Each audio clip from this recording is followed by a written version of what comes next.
directamente en materia. Esta mesa pues está desarrollando el tema del Código Orgánico Integral Penal y la práctica asistencial. Entiéndose como que el Código Integral Penal es el cuerpo legal que de alguna u otra forma es punitivo, que va a estipular ciertos, como diríamos nosotros los médicos, va a diagnosticar algún evento centinela o algún evento adverso para de alguna forma procesarlo y gestionarlo. Entonces, en la práctica asistencial es la relación entre el paciente, el enfermo y el deber objetivo de cuidado del profesional de la salud con el objetivo de restablecer esta salud en un ámbito de este congreso que es calidad de mejoramiento de la práctica médica nuestra. Entonces, entiendo que el doctor es abogado, vamos a ir desarrollando ciertos temas. Mi primer tema, pues, lo voy a desarrollar en una forma de resumen y luego vamos a pasar a la pregunta. ¿Cuándo es una infracción civil o cuándo es una infracción penal? Nuestra orientación va a ser hacia ese sentido, hacia la infracción penal. ¿Qué hacer nosotros los médicos? ¿Qué hacer nuestros compañeros paramédicos, personal de enfermería, personal auxiliar? ¿Qué hacer en el caso de encontrarnos en una infracción de nuestro deber objetivo? Pero antes de pasar a esto, quisiera saber dónde salió pues esto del deber objetivo. Un poco en la historia del Ecuador, en el año 1988, hubo un caso que se llama el caso Albán Cornejo y otros versus Ecuador, ya en la Corte Interamericana de Derechos Humanos. Este caso prácticamente se desarrolló en el hospital.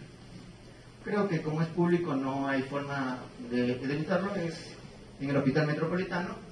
Es una paciente que tuvo un proceso meningio y el médico residente, porque esta paciente tenía mucho dolor, le administró 10 miligramos de morfina.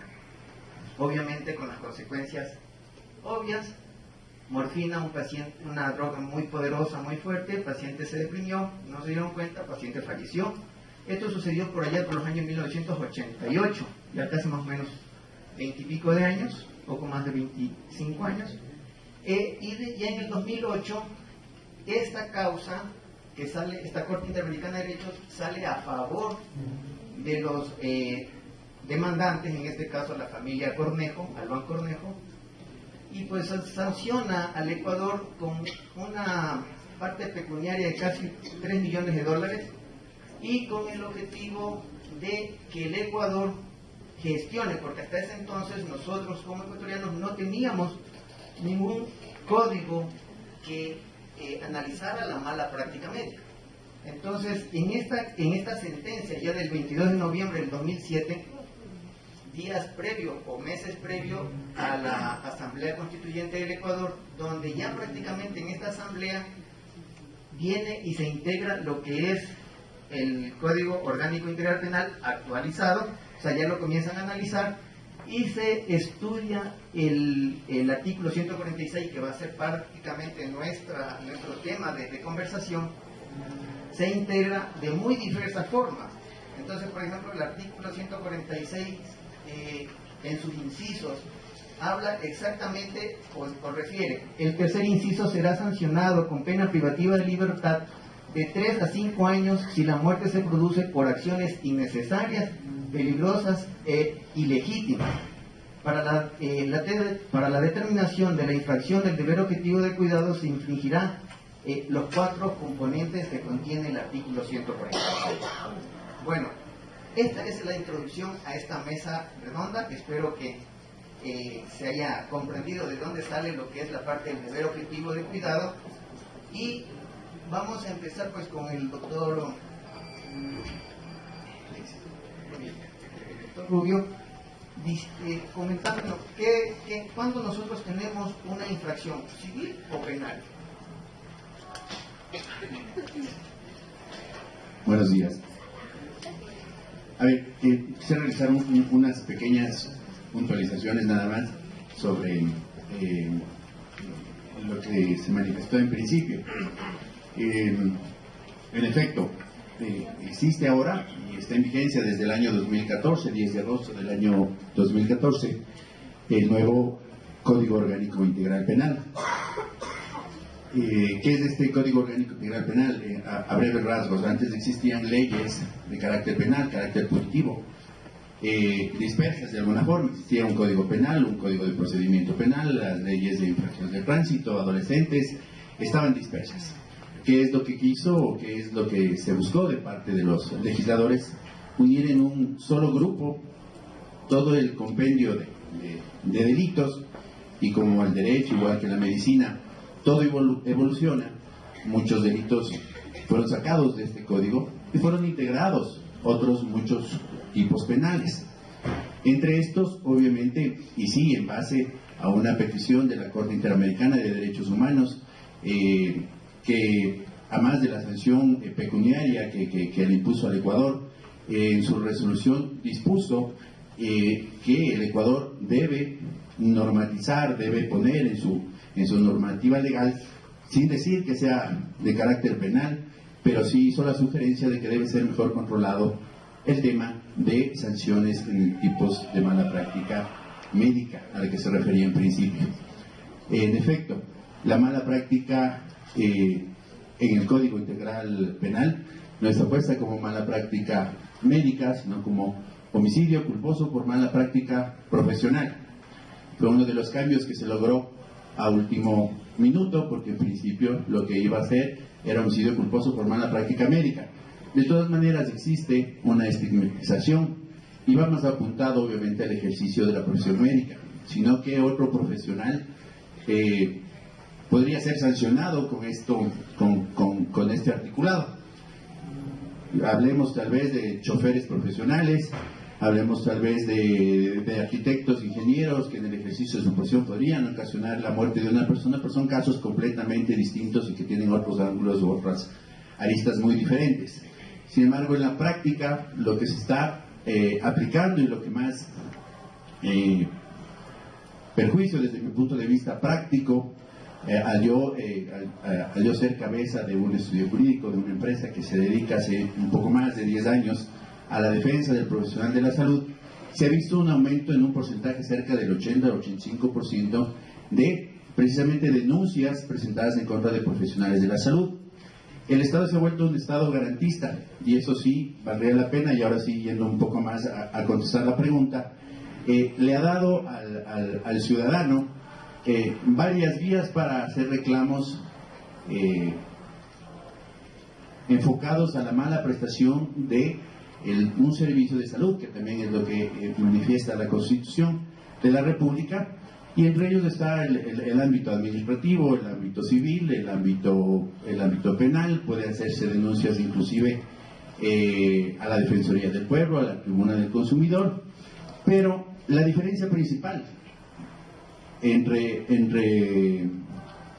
un tema civil y un tema penal es que civilmente únicamente se está enfocado si una persona, un paciente o familiar de un paciente sigue una acción de carácter civil en contra de un profesional de la salud, va enfocado al pago de una indemnización de daños y perjuicios, ¿sí? Al pago de una indemnización básicamente a un tema de carácter económico, al reconocimiento de un derecho de carácter económico por un supuesto perjuicio que pudo haberle ocasionado un profesional de la salud en el ejercicio de su profesión. Pero en materia penal, lo que se busca, a más porque existe una doble sanción en materia penal, es inclusive una pena privativa de libertad, que si bien se explicó, el inciso tercero habla de 3 a 5 años, en la parte inicial de este articulado se establece que va a ser sancionada con pena privativa de 3 a 5 años si la muerte se produce por acciones innecesarias. Esto es en el artículo, en el literal final de en el inciso final de ese articulado. Pero en la parte inicial manifiesta que la persona que al infligir deber objetivo de cuidado en el ejercicio o práctica de su profesión ocasione la muerte de otra, va a ser sancionado con pena privativa de libertad de 1 a 3 años. ¿Sí? La diferencia básicamente es esa entre lo civil y lo penal. Existe penalmente la opción o la posibilidad después de un juicio, de un proceso legal que va a iniciar en fiscalía con el inicio de una investigación previa, una posterior formulación de cargos, ya entrar en etapa de juicio, audiencias preliminares, primera audiencia de juzgamiento, posterior todo el proceso de apelaciones puede terminar en una pena privativa de libertad de 1 a 3 años y que puede agravarse dependiendo de lo que se manifestaba hasta de 3 a 5 años. En materia civil, como les digo, la diferencia al cometer una infracción de carácter civil, un cuasi delito, hablaríamos del pago de una indemnización, que eso es otro cantar sumamente preocupante, porque sí, en efecto, como les decía, hay un abanico grande de opciones que tiene el ciudadano, el paciente, para seguir acciones legales en contra del médico, inclusive de las mismas casas de salud, que ahora, lastimosamente, tampoco está normado, no existe techos para la petición de el pago de indemnizaciones. Me he topado yo en la práctica que por un tema sencillo, entre comillas, que no ha habido muerte, sino que se ha causado una lesión, aparentemente que no ha causado una incapacidad postergada, piden indemnizaciones de $1,5 millones, $2 millones al médico, a la casa de salud. ¿Sí? La diferencia también, y como les decía, existe una doble sanción, porque en materia penal, además de ser sancionado con pena privativa de libertad, también va a estar sujeto a una sanción que el pago de una reparación integral, que también esté susceptible de que el juez sea quien decida cuál es el monto de esa reparación integral que tiene que ser o deberá ser cancelada por el médico o la casa de salud dentro del proceso legal. Muchas gracias, doctor Rubio. Y adicionalmente que el médico que se encuentra sancionado también perderá su licencia como médico.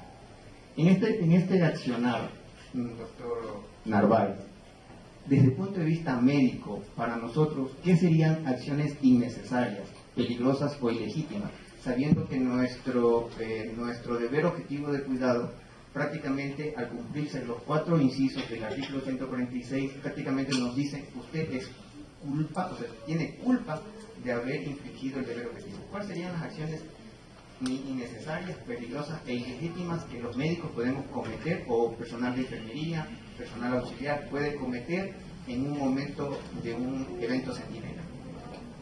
Bueno, muchas gracias por la invitación. Quiero hablar primero de cómo nació este artículo. Después de toda una lucha de 1 año, 2 años con la Confederación de Profesionales de la Salud, un día antes logramos hacer un artículo, una propuesta de artículo que se llevó a la Asamblea Nacional. El problema que se suscitó ya en la redacción del artículo es que pusieron como primer inciso de innecesario, ¿qué más es? Innecesarias, peligrosas e ilegítimas. Y fue bastante grave, que nos obligó a pedir que la Corte de Justicia haga una aclaración sobre este punto.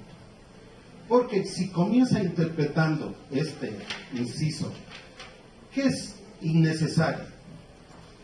En la práctica médica, si usted opera una apendicitis, su umbral de toma de decisiones puede ser 40, 60 y más frecuente 80% de umbral, es decir, de probabilidad de acierto.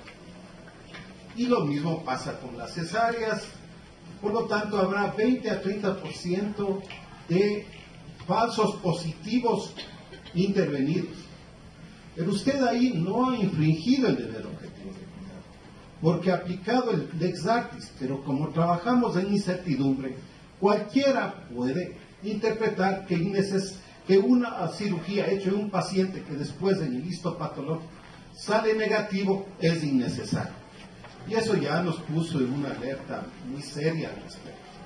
El otro tema era innecesario, ¿qué más era? Peligroso. Peligroso. Todos los actos médicos son peligrosos. Inclusive tomar aspirina es peligroso para la salud. Comer chocolate produce 1 un shock anafiláctico de cada 2.000 personas comen chocolate. O sea, todo acto médico es peligroso. Y eso también era algo que se prestaba, si tomaban ese como primer inciso que predomina sobre los otros, como algo muy grave para la práctica médica. E ilegítimo. Yo me acuerdo del expresidente Correa, y iba a decir finadito, políticamente finadito, tal vez. ¿Qué decía la diferencia entre ilegítimo e ilegal? Decía, la deuda externa es legal, pero es ilegítima. ¿Qué es ilegítimo en salud? ¿A qué se refieren con ilegítimo? Entonces, este inciso es terrible. Tuvimos que obligarles a que la Corte de Justicia le ponga como, en la interpretación, como un elemento al final, que después diga, si reúne estos 4 requisitos, entonces será mala práctica o será punible y se sancionará con 1 año y medio máximo, con 1 año y medio de prisión. Pero si además reúne esto de, que ya no me acuerdo porque es terrible, fue una pelea muy larga al respecto, peligroso, innecesario y ilegítimo, será agravado. En otras palabras, pena de hasta 3 años. Y ese es un problema que logramos revertir, pero que en la reforma actual del COIP no se han corregido. Y ese es un problema que todavía se mantiene, ¿no es cierto? Porque cualquiera puede decir, así estuvo redactado. Lo ideal es que se cambie la redacción como está. Y lo ideal sería que se elimine este inciso. Porque este es el inciso mediante el cual a usted le definen si le dan 1 año y medio de prisión o 3 años de prisión, que es la parte agravada. La explicación que nos dieron en la asamblea era que esto no era para los profesionales de la salud, era para los choferes. Entonces, bueno, dijimos, entonces, ahí reflexionamos, cometimos un error. Le decimos, ¿por qué solo a los médicos? ¿Por qué solo a los profesionales de la salud? Pongamos a todo profesional, y dejó de ser algo específico. Cuando podríamos haber hecho algo específico, pero ya como fue tarde y nuestra ignorancia en el tema nos hizo que, digamos, que sea para todo profesional. ¿Cuántos profesionales de otras ramas son acusados de mala práctica? Muy pocos. El año pasado hubo 500 denuncias penales, que representa cerca del 1% de profesionales afectados por denuncias penales. Y las denuncias penales tienen una grave repercusión. La primera es la que, aunque usted sea inocente, la pena de banquillo, ya comienzan a sufrir. Está en el juicio que a veces dura largo tiempo y que ya mismo que las declaraciones de esto y el otro, con un agravante, el manejo de la justicia, que es bastante, diríamos, problemático en el país. Jueces, fiscales, peritos médicos que no entienden el tema, que no saben interpretar el deber objetivo de cuidado, que no entienden los 4 elementos que articulan el deber objetivo de cuidado y que hacen informes terribles. Y ese es un problema muy serio. Entonces, el problema es el articulado, tiene este problema, el primer inciso, pero el mayor problema es la aplicación de la justicia, con peritos, jueces, fiscales, no capacitados en el tema, o pobremente capacitados. Nuestro mayor problema es el peritaje, porque el fiscal que no maneja el tema, toma un informe de un perito y con ese informe camina en su demanda. Y eso es un problema serio este rato. Entonces tenemos pena de banquillo, gastos enormes en defensa profesional, si es que no tienen un seguro de defensa profesional, y en tercer lugar también un sufrimiento psicológico permanente y la estigmatización, que es otro de los problemas que tiene la aplicación del COVID en este caso. Y eso yo diría que son uno de los problemas que hay que resolver. Nosotros quedamos bastante conformes con este artículo, pero siempre nos dijimos que la aplicación iba a traer problemas. creo que ya es hora de hacer una evaluación de cómo se está aplicando el código. Y necesitamos tener más claro qué está pasando, porque hay un asunto, el doctor dijo, pueden hacerle una demanda a nivel civil, o a nivel penal, o a nivel administrativo. La Autoridad Sanitaria Nacional, que en este caso es del ACES, son los encargados de recetar las quejas, ¿sí?, de los pacientes o de los familiares, y ahí es un primer nivel de resolución. ¿No es cierto? Pero no hay registros, no hay estadísticas del nivel civil, no existen. Hemos pedido y pedimos muchas veces, nunca los entregaron. Del nivel penal se puede conseguir en mala práctica, pero del nivel civil no existe. Y del nivel administrativo tampoco hemos logrado tener un informe. De hecho, entiendo que el ACES debería tener un informe. Y esos informes deberían servir para identificar cuáles son los probables errores o incidentes que se producen en la práctica cotidiana para mejorar. Pero ahora se están usando solo para sancionar y perseguir. Y eso es lo malo. No hay un sistema de prevención y vigilancia de los errores sanitarios. Entonces, eso es lo que quería decirlo. Entonces, sí hay un asunto que quiero advertir. Nosotros cuando trabajamos este tema del articulado de mala práctica médica, no analizamos un artículo que creo que es del 208 del Código, que es sancionado como dolo, no como culpa. ¿Sí? Y eso es importante, el abogado nos puede explicar la diferencia entre dolo y culpa. Pero este artículo es sobre abandono del paciente. Está de tal manera mal redactado que cualquier cosa puede ser abandono del paciente. Ya conocimos algunos casos de juicios de abandono del paciente por la ambigüedad de este artículo, y en eso nosotros no tomamos conciencia.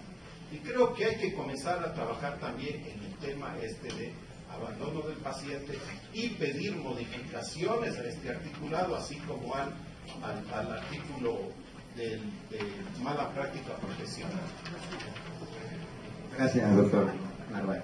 Para la licenciada Gavilanes, y prosiguiendo con el tema, una vez que nosotros hemos determinado que es una acción innecesaria, que es una acción peligrosa e ilegítima, entonces el primer inciso o el primer artículo o ítems del artículo 146 dice: la mera producción del resultado no configura infracción al deber objetivo de cuidado. Ya sabemos lo que es un deber objetivo de cuidado.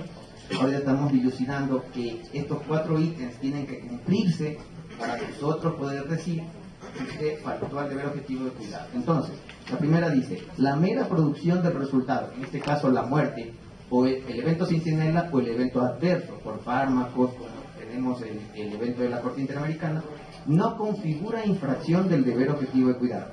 Entonces, licenciada, la muerte de un paciente no significa que necesariamente el médico o el personal de enfermería haya infringido el deber objetivo de cuidado.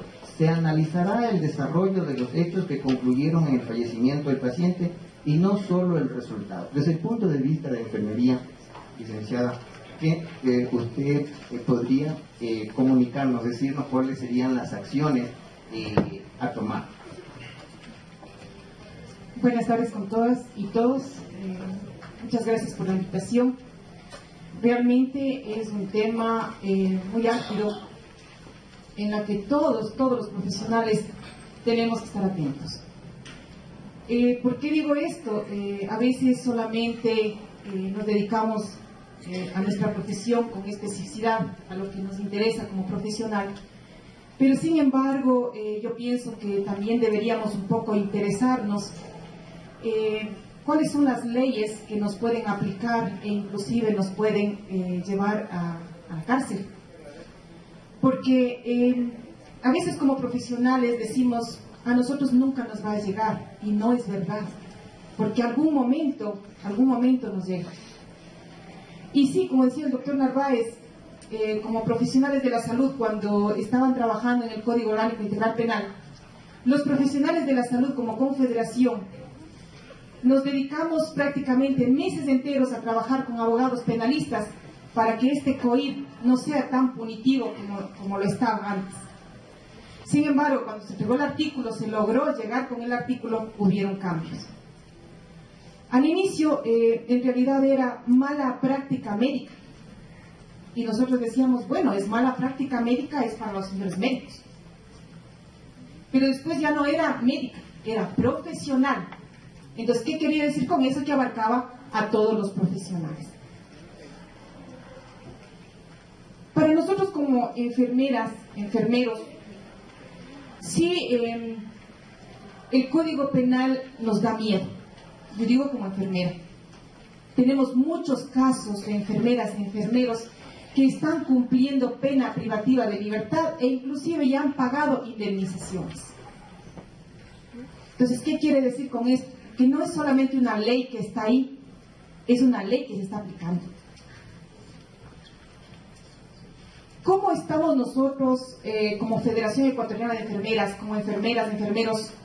Estamos capacitando a nuestras enfermeras, a nuestros profesionales, diciendo, por favor, los registros de enfermería tienen que ser claros y concisos. Cada procedimiento, cada intervención que haga una enfermera, enfermero profesional, debe estar muy claro en la historia clínica, que es el registro único. Y es el único documento y respaldo que nos salva de cualquier problema que tengamos penalmente o civilmente. A veces decimos, yo hablo de enfermería, porque esa fue la pregunta.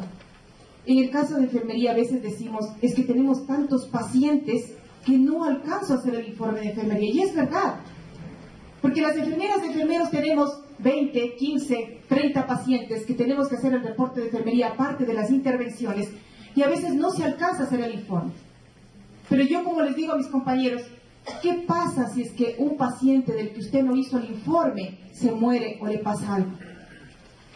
Usted no tiene ningún respaldo de ninguna intervención que hizo con el paciente. ¿Cómo estamos llegando nosotros a nuestros profesionales de enfermería? De cómo hacer bien un informe de enfermería o cómo hacer un reporte de enfermería a través del SOAPIER. Y les decimos, por favor, compañeros, pongan su nombre y apellido y pongan su firma tal cual dice en la cédula. Porque caso contrario, ni siquiera su reporte, si usted puso, tal vez simplemente puso unos símbolos o solamente puso unas letras, y si no consta la firma como es en la cédula, no le sirve su reporte de enfermería.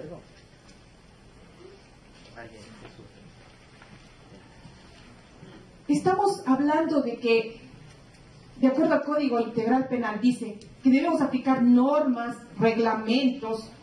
En el caso de enfermería estamos diciendo, apliquemos protocolos, apliquemos guías de procedimientos, que es un instrumento que tenemos para todas nuestras intervenciones y precisamente para evitar errores en enfermería.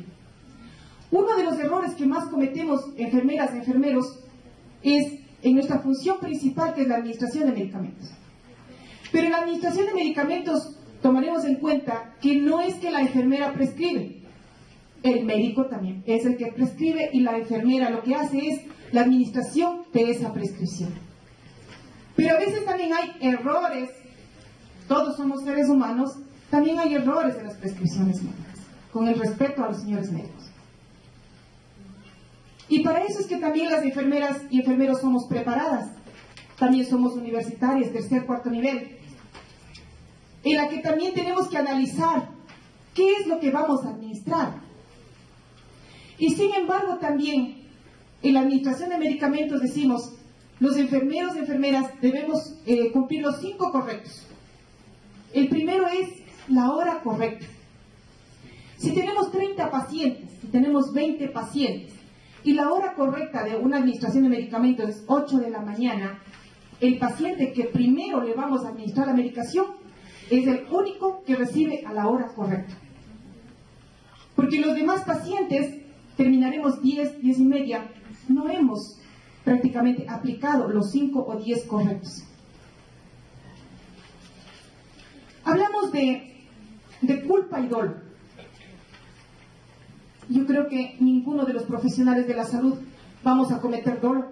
Ninguno vamos a ir a cometer, voy a decir, hoy no quiero trabajar, hoy voy a cometer yo voy a hacer algo en contra de un paciente. Yo creo que ninguno de nosotros profesionales somos seres humanos, vamos a hacer daño absolutamente a nadie.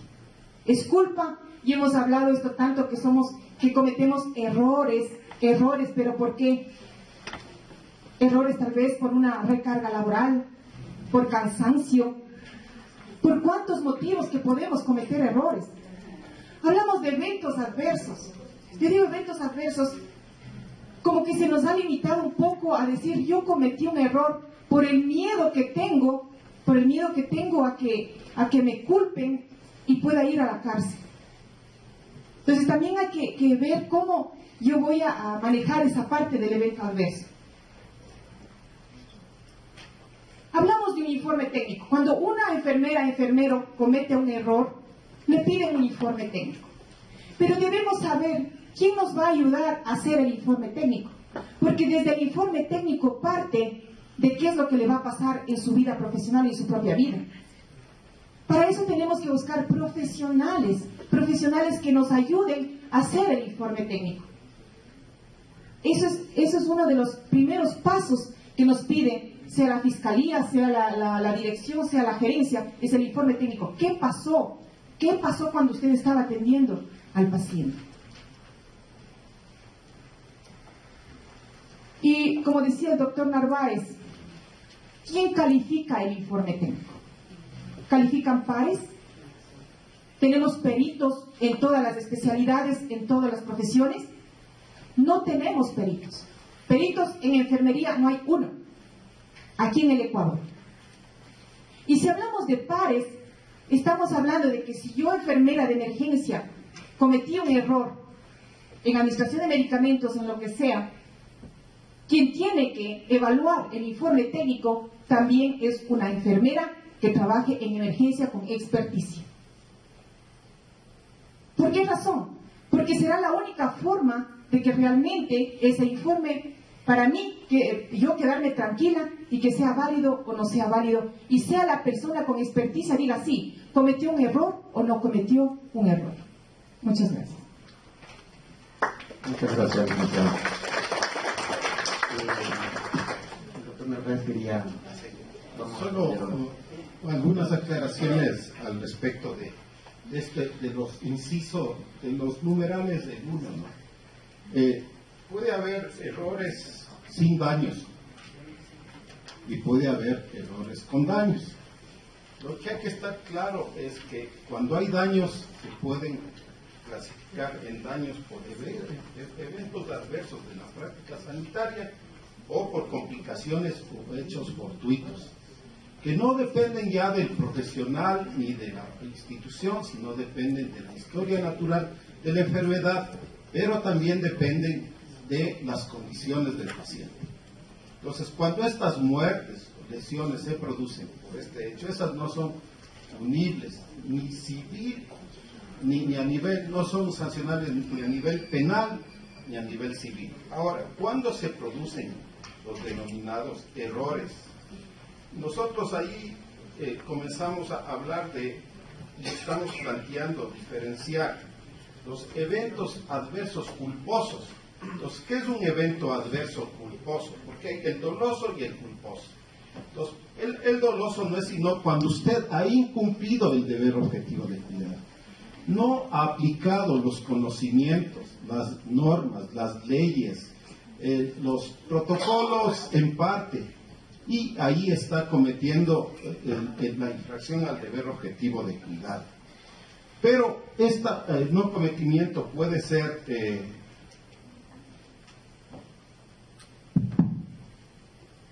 discúlpenme que tengo que ver el grafiquito porque a los tiempos que vengo a estos temas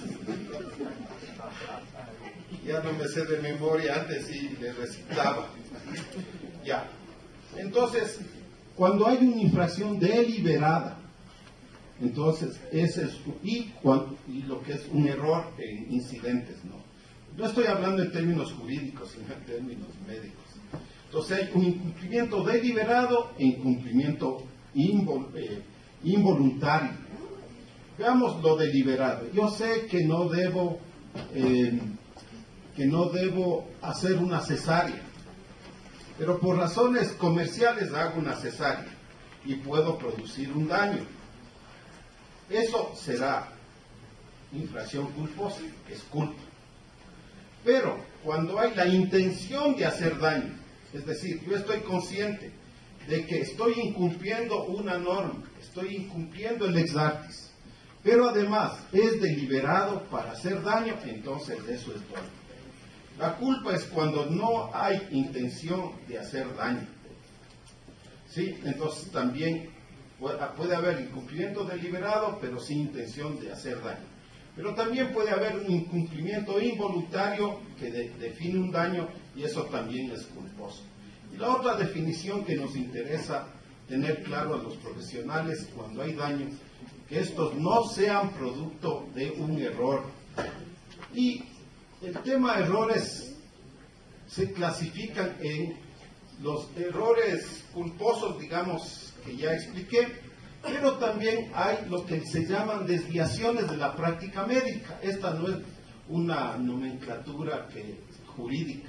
Estamos poniendo eso, y se puso ya en el Código Orgánico de la Salud, que está para segundo debate y aprobación, no sabemos cuándo. Entonces ahí hablamos de desviación de la práctica médica. Yo cumplo el ex artis, pero a pesar de eso se produce un daño. Les doy el ejemplo de la cirugía por apendicitis.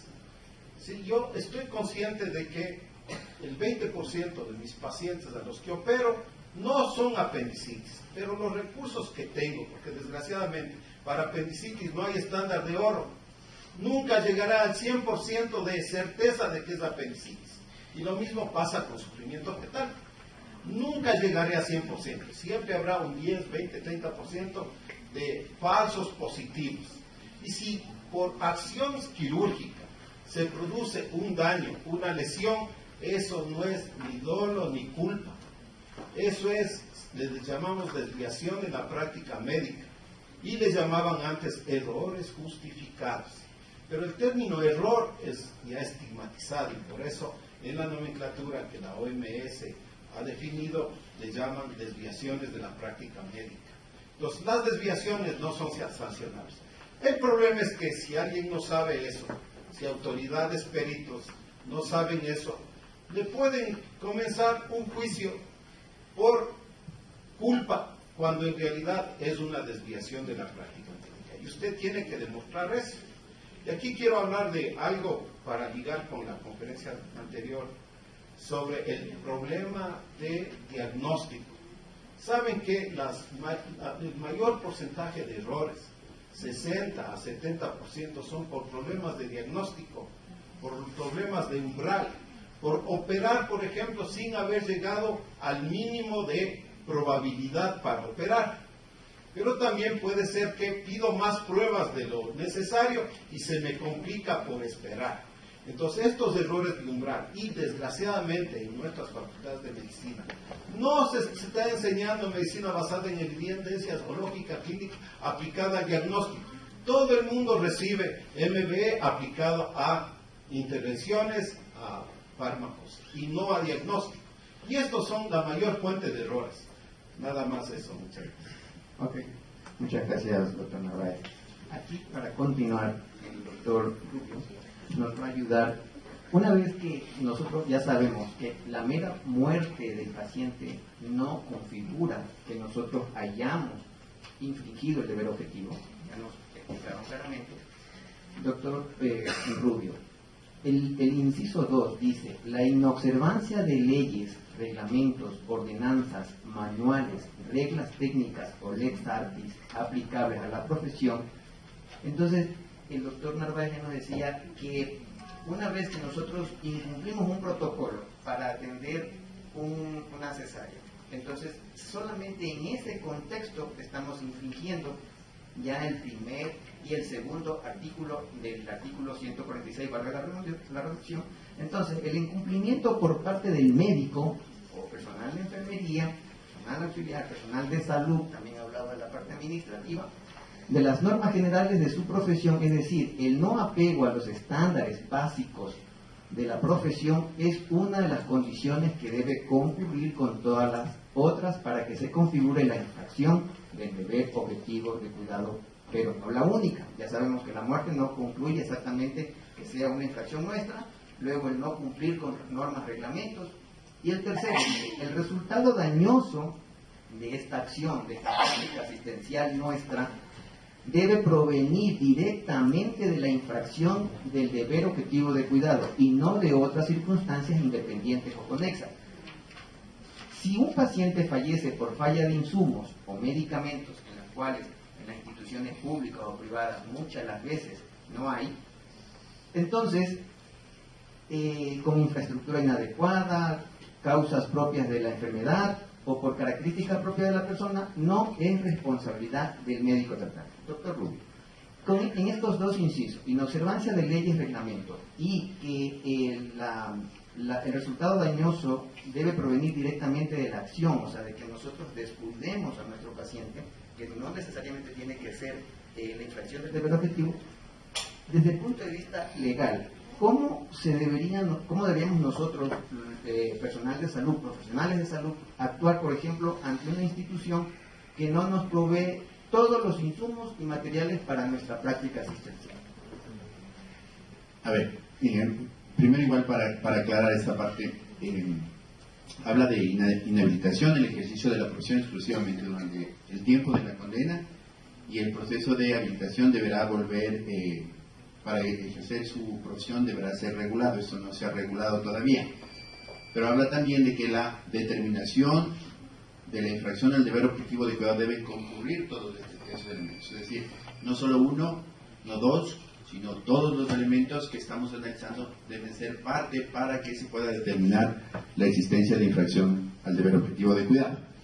Hay una parte que es importantísima, que ustedes deben saber, que me parece lo manifestó también ya la licenciada, el tema de escribir. El médico, lastimosamente ahora, y hablaban en la anterior conferencia también, debe dedicar en ejercicio de la medicina, a la defensiva, a la que se están viendo abocados en este momento, debe dedicar gran parte de su tiempo a escribir, a llenar anamnesis, a llenar formularios, a llenar la historia clínica, inclusive, ya contestando más claramente a su pregunta, en casos específicos, yo he sugerido a mis clientes con los que trabajo, a los médicos con los que trabajo, cuando me manifiestan, no tengo este material, no tengo la medicación, no le puedo, o la medicación que yo quiero o necesito para este paciente no es con la que cuenta la casa de salud con la que yo trabajo. Todo debemos dejar por escrito, todo, absolutamente todo. Mandamos por Keybooks, mandamos directamente por escrito en blanco y negro a la autoridad correspondiente, siguiendo el órgano regular que corresponda, pero tenemos que dejar por escrito todas estas indicaciones. En un caso en especial que tuve, en efecto, fueron estos escritos con el correspondiente recibido de las personas que eran responsables. Al no existir una medicina, efectivamente un paciente falleció, fue imposible realizarle una cirugía porque no se contaba con el material para hacerlo. Si bien la cirugía era de alto grado de complejidad y el porcentaje de que la misma salga bien era bastante mínimo, pero igual existía. Y los familiares, al enterarse que no existió, que el médico no pudo operar, en este caso, a su familiar cercano, pusieron ya una denuncia en Fiscalía. Fiscalía hizo las investigaciones del caso y el médico a quien yo representé dentro de esta investigación presentó los descargos correspondientes indicando que no tenía el material quirúrgico para realizar la cirugía que tenía que realizarla y que por ende se encontraba atado de manos, no pudo hacer nada. Presentamos inclusive las respuestas de la Casa de Salud que decía que sí, que ya está en subasta invertida, ¿verdad?, que se van a demorar, que todavía no tienen, que no hay los fondos necesarios. Al final del día no tuvieron el material para que se realice la operación, pero el hecho de tener por escrito el médico una justificación por la cual él no pudo tener acceso a este material para realizar la intervención fue lo que hizo que Fiscalía desista de continuar el proceso en su contra y continuó una investigación y solicitó una investigación de orden administrativo a la Casa de Salud, que no contó en su momento con este material para realizar la operación. Así que tengan todo por escrito, no tengan miedo de presentar cualquier tipo de solicitud a las autoridades del hospital, porque eso es en beneficio de todos, en beneficio del paciente, en beneficio de ustedes mismos, y ustedes están protegiendo, porque en efecto Fiscalía lo primero que hace es pedir todos los sustentos, pedir historias clínicas, pedir documentación de respaldo, y si el doctor en este caso no hubiese tenido esta documentación, seguramente el problema se le hubiera hecho mucho más grave al no haber en efecto tenido una justificación para no haber realizado la operación que tenía que realizar. Doctor Rubio, justamente en este acápite que usted mismo comenta, que todos debemos escribir, o sea, nosotros debemos escribir en la historia clínica, corrígeme si me equivoco, nosotros debemos escribir en la historia clínica, no tenemos PIS, no tenemos catlones, no tenemos tubos, no tenemos... Entonces, esto nos va a salvar a nosotros de un problema médico legal. No solamente el hecho de haber enviado a la autoridad y decirle, señores, estoy trabajando, estoy dando anestesia, estoy operando, estoy diagnosticando en consulta externa, estoy en la hospitalización, sin insumos. Entonces hay que escribirlo en la historia clínica. Perfecto, muy claro está para nosotros. Ahora, justamente, ¿qué es esto de atenuantes y agravantes? Justamente usted ya lo introdujo, el tema de atenuantes y agravantes. Yo entiendo, no sé si me corrige, que existe la Ley Orgánica de Salud, que es con el fin de establecer mecanismos para cumplir con los más altos estándares de calidad e infraestructura, equipamiento, formación de talento humano para brindar a los profesionales de la salud seguridad y garantizar un desempeño óptimo en su ejercicio profesional. ¿Esta Ley Orgánica de Salud se cumple o no se cumple? A ver, la Ley Orgánica de Salud se maneja obviamente dentro del ámbito administrativo, del cual la cabeza principal es el Ministerio de Salud, las coordinaciones de salud, ahora el ACSES, quien es el que lleva el control sobre estos procesos.